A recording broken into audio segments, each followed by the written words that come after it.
मित्रांनो, हे जे स्टिकर आहेत आपण आता पाहसान की इथं अनेक रिक्षांना आपण आता स्टिकर लावलेले आहेत इथं, आणि आपण पाहसान इकडं काय समोर. तर हे जे स्टिकर लावलेले आहेत, या स्टिकरचा अर्थ तुम्हाला सांगतो मी.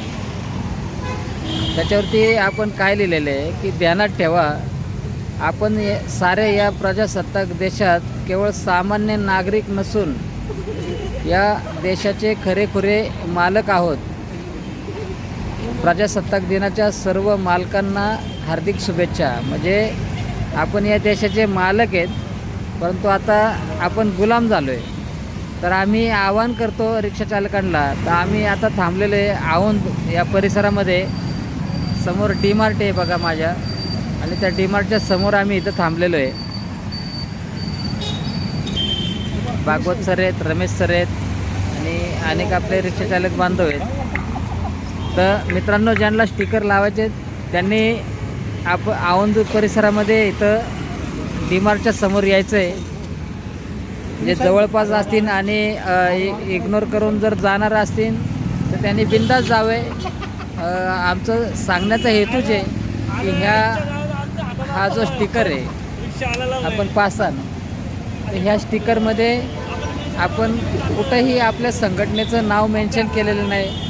कारण तिथं खाली जो आहे तो तिरंगा आहे, आणि त्या तिरंग्याला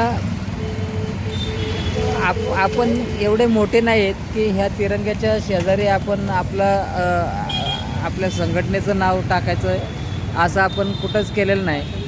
तर मी सगळ्यांना विनंती करतो की जे कोणी हा व्हिडिओ बघत असेल आणि जे जवळपास असतील तर त्यांनी येऊन स्टिकर घेऊन जायचं आहे, आणि आपल्या मित्रांच्याही गाडींना घेऊन जायचं आहे, जेणेकरून आपण या प्रजासत्ताक दिनाच्या आपण सामान्य नागरिक, या देशाची जनता, या देशाची मालक, या शुभेच्छा त्याच मालकांना शुभेच्छा द्यायच्यात.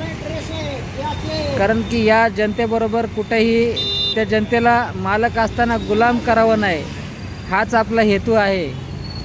तर जे माझा हा व्हिडिओ पाहतील, जे जवळ असून जे गुलाम असल्यासारखे निघून जातील त्यांनी बिनधास्त निघून जावे, आणि जे जवळ असतील त्यांनी हा व्हिडिओ पाहून नक्कीच येऊन आपल्या गाडीला स्टिकर लावून जायचं आहे.